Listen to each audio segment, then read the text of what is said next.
আসসালামু আলাইকুম। আজকে আমরা গণিতের খুবই ইম্পর্টেন্ট একটা কনসেপ্ট বা ধারণা অসীম বা ইনফিনিটি সম্পর্কে জানার চেষ্টা করব। তো তোমরা জানো সংখ্যা রেখা কিরকম দেখতে হয়। দেখো সংখ্যা রেখার মাঝখানে আমার থাকে 0, তারপর ডান দিকে 1 2 3 4 5 6 7 8 এভাবে চলতে থাকে। তো দেখো এটা একটা সরল রেখা না, এটা কিন্তু চলতেই আছে। এটা কোন পর্যন্ত বিস্তৃত? একদম অসীম পর্যন্ত। এই যে অসীম পর্যন্ত বিস্তৃত বলতেছি, অসীম জিনিসটা কি?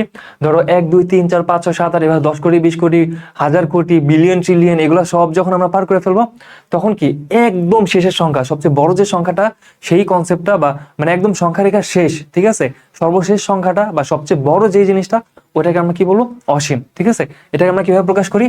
Plus infinity. প্লাস বলতে কি, এটা ধনাত্মক সাইডের বা পজিটিভ সাইডের। আর এভাবে একই সাইডে ঋণাত্মক দিকে বা নেগেটিভ সাইডে যখন আসতে থাকবো, একদম সংখ্যা রেখার সর্বশেষ সংখ্যা কোনটা হবে সেটাকে আমরা বলবো নেগেটিভ ইনফিনিটি। বুঝতে পারছো? আচ্ছা, তো অসীম জিনিসটার ধারণা কিরকম হইতে পারে? ধরো সংখ্যা রেখার মধ্যে বাস্তব সংখ্যার কথা আমরা চিন্তা করতেছি, ঠিক আছে। এটা ধরো সংখ্যা রেখার একটা অংশ আমি কেটে নিলাম, এটা ধরো 1, এটা ধরলাম 2, ঠিক আছে। আচ্ছা, এটা হচ্ছে সংখ্যা রেখার একটা অংশ আমি কেটে নিলাম, এই পার্টটা হচ্ছে 1, এটা হচ্ছে 2। বলো তো 1 আর 2 এর মাঝখানে কতগুলো বাস্তব সংখ্যা আছে?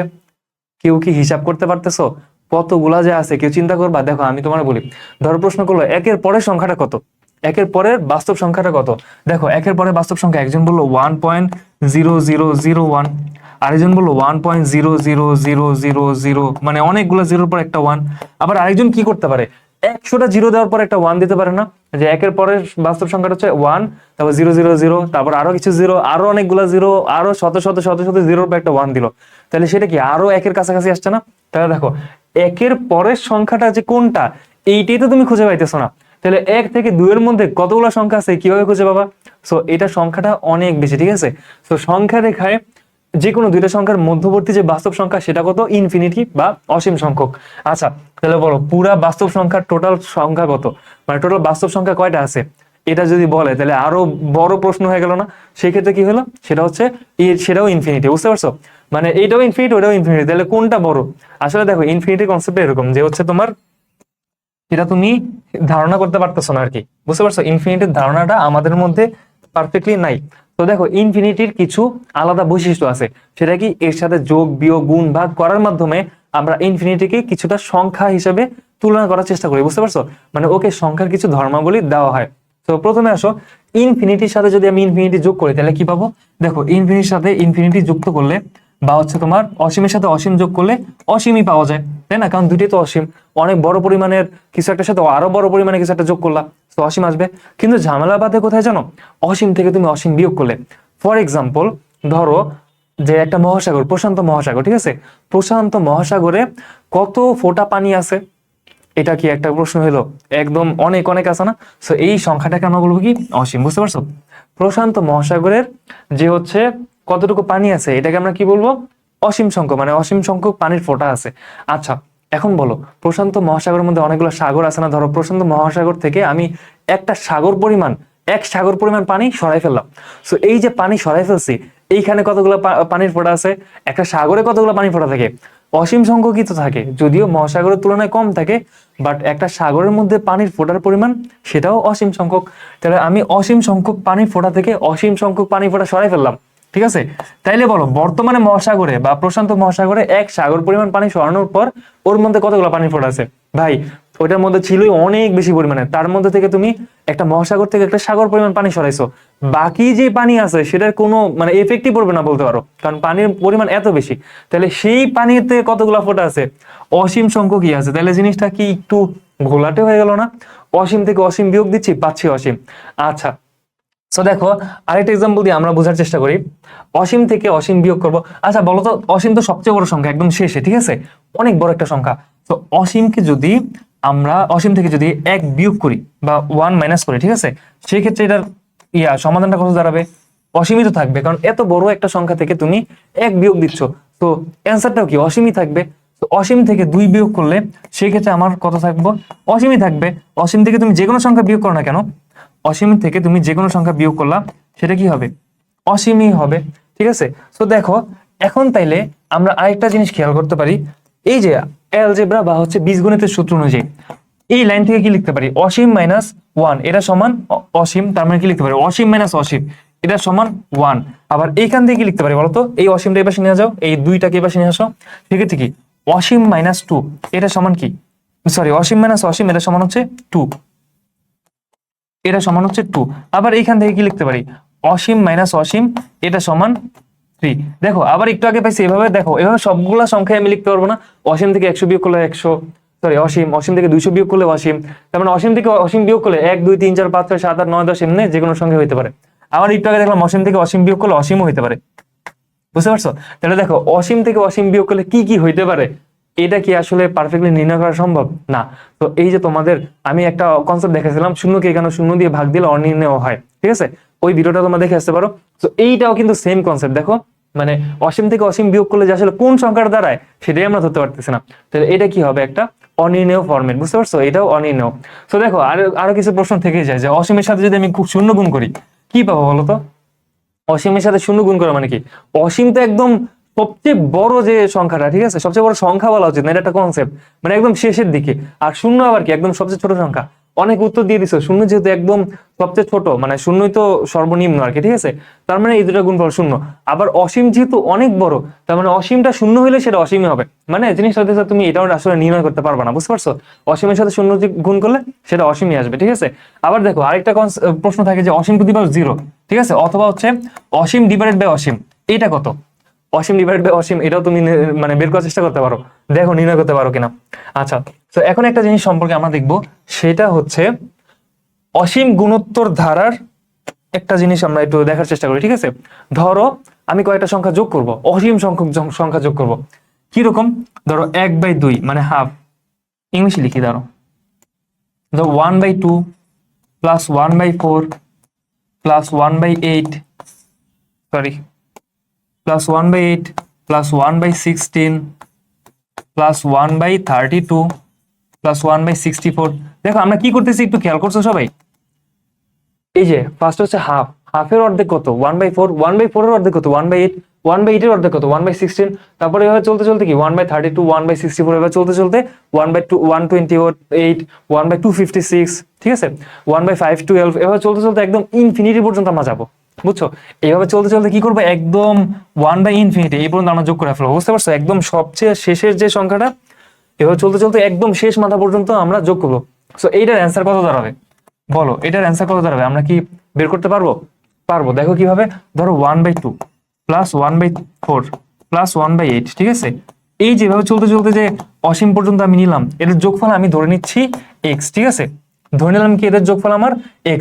এখন একটা কাজ করতে পারি আমরা, সেটা হচ্ছে দুই পাশে 2 দিয়ে গুণ করি, তাহলে দেখো তো কি হয়, এটা কি হয়ে যাবে, 2 দিয়ে গুণ দিলে এটা হয়ে যাবে 2x, আর এইখানেও ধরো আমরা একটা 2 দিয়ে গুণ দিলাম, ঠিক আছে। তো দেখো তো এই 2 আর হাফের গুণফলে কত হবে, 1 প্লাস এখানে দেখো তো 1/4 আর হচ্ছে তোমার 2 এর গুণফল কি 1/2 প্লাস এখানে কি 1/4, এইভাবে আবার কি করবে, একদম 1/8, 1/16, এভাবে চলতে চলতে কি আবার ইনফিনিট পর্যন্ত চলতে থাকবে না? এটা সমান আমি কি লিখতে পারি, 2x লিখতে পারি, তাই না? আচ্ছা একটা জিনিস খেয়াল করো তো, আমি ফার্স্টে x কাকে ধরছিলাম মনে আছে? এই যে এই অংশটাকে x ধরছিলাম না, মনে আছে? এই অংশটাকে আমি x ধরেই কিন্তু এইখানে দুই পাশে 2 গুণ করছিলাম, তাই না? এই যে দেখো একটু ভালো করে, এই যে এই অংশটা, এই যে এই অংশটা, এই অংশটাকে কি আমি x ধরছি না প্রথমে? তাহলে দেখো তো এইখানে যদি আমি একটা কাজ করি, এই অংশটাকে, এই যে এই অংশটার দিকে আবার একটু তাকাও, এই যে এখানে এইটা কি সেম যে অংশটাকে আমি ধরছিলাম ওই অংশটাকে আবার ফেরত আসছে না? তো এটাকে আমি কি বলতে পারি, একটা x বলতে পারি না? তো আমি এখানে কি লিখতে পারি, 1 প্লাস, দাঁড়াও এখানে লিখতে পারি কি 1 প্লাস x। এই 1 প্লাস x সমান কত? ডান পাশে কি ছিল, 2x ছিল না? এখন যোগ বিয়োগ করো, এই পাশে x থেকে 2x থেকে x বিয়োগ করলে অ্যান্সার আসতেছে 1, অর্থাৎ x এর মান হচ্ছে 1। এখন দেখো x মানে কি ছিল আমার, এই যে এই যোগফলটাই আসলে x ছিল না? এই যে এখান থেকে যে যোগফল এটাই আমার কি ছিল, x ছিল, এটাকে কিন্তু আমি x ধরছিলাম, তাই না? তো x এর মান আমি পাইছি 1, তার মানে এই যে যোগফল হাফের পর হচ্ছে 0.25, তারপর কত 0.125, এই যেভাবে যোগ করতে করতে যাচ্ছ, এটা যোগফল আসছে কত আসছে, এটা যোগফল আসছে 1, বুঝতে পারছো? অর্থাৎ এই টোটাল জিনিসটার যোগফল আমি কত বলতে পারি, 1। একটা জিনিস খেয়াল করছো, অসীম সংখ্যক সংখ্যার যোগফল একটা সসীম সংখ্যা আসছে, এটা কিভাবে সম্ভব বলো? তুমি তো যোগ করতেই থাকবা, ধরো একের সাথে হাফ যোগ করলা, তারপর 1/4, 1/8, এভাবে যোগ করতেই তো আসো, একদম ইনফিনিটি পর্যন্ত যোগ করতেই তো থাকবা, তুমি তো কোনো থামবাই না, তাহলে সেটা একটা সসীম সংখ্যা কিভাবে আসলো? মানে দেখো এই যোগফলটার কোনো শেষ হওয়ার কথা না, এটা কোনো সসীম সংখ্যা তো বের করা দূরের কথা। দেখো মেইন কথা কি, এটা যদি একটু বাস্তবে চিন্তা করে দেখো এই জিনিসটা কিরকম দেখতে। ধরো আমার কাছে একটা বল আছে, বুঝতে পারছো? একটা বল বলতে কি, একটা ধরো মাটির বল বা কিছু একটা গোলক, বল এক্স্যাক্টলি না, গোলক। তো সেটা হচ্ছে এইটা, ঠিক আছে? এই জিনিসটা কি একটা বল, এটা আমার কাছে আছে। তো আমি এটাকে কি করলাম, দুই ভাগে ভাগ করলাম, বুঝতে পারছো? দুই ভাগে ভাগ করলাম, ধরো এটা অর্ধেক অংশ প্লাস এইটা আর বাকি অর্ধেক অংশ, ঠিক আছে? এটাকে দুইটা ভাগে ভাগ করে ফেললাম। তো আমি কি লিখতে পারি বলো তো? এখানে হচ্ছে একটা বল, একটা বলকে ভেঙে আমি কয়টা বলে যোগ ভাগ করলাম, অর্ধেক প্লাস অর্ধেক, তাই না? এটা করতে পারি না আমরা? একটা বল সমান অর্ধেক বল প্লাস অর্ধেক বল। এখন আমরা কি করবো জানো, এই যে অর্ধেক বল আছে না, এইটাকে আরো দুই ভাগে ভাগ করবো, বুঝতে পারছো? তখন এটা দেখতে কিরকম হয়ে যাবে, এইরকম কিছুটা হবে। আবার এইখানেও কি আর একটা অংশ থাকবে, তাই না? মানে এটাকে আমরা এভাবে দুইটা আলাদা ভাবে লিখতে পারি। মানে এই অর্ধেককে ভেঙে আরো অর্ধেক করলাম, বুঝতে পারছো? দেখো আরো অর্ধেক করলাম, মানে এই বাকি অর্ধেক যে ছিল ওইটাকে ভেঙলাম, আরো অর্ধেক অর্ধেক করলাম। তো এটা কত হবে বলো তো? 1/4 অংশ হয়ে যাবে না? প্লাস এটা আরো 4/1 হয়ে যাবে না? জিনিসটা চিন্তা করো, এই অর্ধেককে ভেঙে আমি আরো অর্ধেক করতেছি, তাইলে এই দুইটা কি লিখতে পারি বলো? এই হাফকে ভেঙে আমি কি করলাম, 1/4 প্লাস 1/4, বুঝতে পারছো? মানে অর্ধেককে আমি আর অর্ধেক করলাম, ঠিক আছে? এখন একইভাবে এই যে 4/1 আছে না, ওকে আমি ভাঙা আবার আরো দুইটা সমান ভাগে ভাগ করলাম, অর্থাৎ 8/1 প্লাস 8/1, বুঝতে পারছো? তাহলে এই যে 1/4, এইটাকে ভেঙে আমি কি লিখতে পারি, 1/8 প্লাস 1/8 না, 1/8 প্লাস 1/8। আবার দেখো একইভাবে 1/8 কে ভেঙে আমরা কি লিখতে পারি, মানে 1/8 কে দুইটা অর্ধেক অর্ধেক ভাবে ভাগ করলে কি পাবো, 1/16 প্লাস 1/16, তাই না? আচ্ছা, এরপর দেখো এই যে 1/16 যেটা, ওইটাকে আবার এভাবে অর্ধেক করবো, তাহলে কি হবে, 1/16 এর জায়গায় আসবে 1/32 প্লাস 1/32। তো এইভাবে দেখো, এইভাবে যদি আমি করতেই থাকি, আসলে কি আসতেছে দেখো, 1/2 প্লাস 1/4 প্লাস 1/8 প্লাস 1/16 1/32, এই যে যোগফলটা এটা একদম চলতে থাকবে না, ইনফিনিট পর্যন্ত যাবে। কিন্তু দেখো 1/32 পর আসবে 1 বাই তোমার হচ্ছে, ঠিক আছে না? হ্যাঁ, 1/64, তারপর 1/2 128, 1/256, 1/512, 1/1024, এভাবে কিন্তু চলতে থাকবে একদম ইনফিনিট টাইম পর্যন্ত। খেয়াল করছো জিনিসটা? ইনফিনিট পর্যন্ত এটা চলতে থাকবে। তো দেখো আসলে আমরা কি করছিলাম, আমরা একটা বলকেই কিন্তু কেটে এইভাবে ভাগ করতেছিলাম, তাই না? একটা বলকে কেটে, তাহলে এই যে একটা বলকে কেটে আমি যতগুলোই ভাগ করি না কেন, তাদের সবাইকে যোগ করলে কত পাবো, আমি কয়টা বল পাবো, একটা বল পাবো, বুঝতে পারছো? মানে এই যে সংখ্যাগুলো আছে, এই সংখ্যাগুলোকে যদি আমি যোগ করি, ধরো এই যে এই পাশে যে সংখ্যাগুলো যোগ আছে, মানে এটা কি ছিল, একটা বলেরই তো অংশ ছিল, তাই না? অর্ধেক অংশ, তারপরে 4/1 8/1 তো একটা বলের যতগুলো অংশ আছে, একদম কোটি কোটি, মানে ইনফিনিট বা অসীম সংখ্যক তুমি ওকে ভাগ করছো, বাট ওইগুলাকে যোগ করলে কি হবে, একটা বলেই তো পাবা। সো এদের যোগফল কি 1, জিনিসটা থেকে চিন্তা করছো? তাহলে এটা কি হলো, আমার অসীম সংখ্যক সংখ্যার যোগফল পাচ্ছে একটা সসীম সংখ্যা। এটা হইতেই পারে। এটা কখন হয়, নর্মালি গুণোত্তর ধারাগুলোতে তোমার এই যে একটা সংখ্যার সাথে আর একটা সংখ্যার ব্যবধান যেটা, ওটা যদি একের চেয়ে কম হয় বা ওটা মান যদি একের চেয়ে কম হয়, তখন হচ্ছে এটা একটা সসীম সংখ্যা পাওয়া যায়। যাই হোক, এটা তোমাদের হয়তো বা যদি কঠিন লাগে, এখন বোঝা লাগবে না, ক্লাস 9-10 উঠে এগুলো নিয়ে অঙ্ক করবা, তখন আবার সমস্যা কি জানো, অঙ্ক করবা ঠিক আছে, বাট সেই অঙ্কগুলো বুঝে বুঝে করবা না, যা সূত্র মুখস্থ করে ফেলবা, বুঝছো? এটা একটা সমস্যা। মানে তোমরা এই যে একটা সূত্রই মুখস্থ করবা, ঠিক আছে? এখানে সংখ্যাগুলোর যোগফল হচ্ছে a/r-1। তো এই সূত্রটা মুখস্থ করে দেখবা যে অনেকেই বাইরে যাইতেছো, বাট আসলে বুঝার চেষ্টা করবা না, বুঝার চেষ্টা করা উচিত, ঠিক আছে?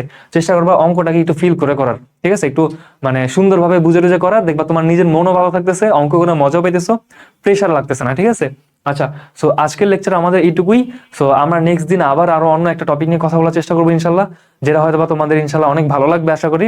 সো আমাদের চ্যানেলটাকে তোমরা সাবস্ক্রাইব করে রাখবা নতুন নতুন ভিডিও পেতে। আজকের মতো এইটুকুই, আল্লাহ হাফেজ।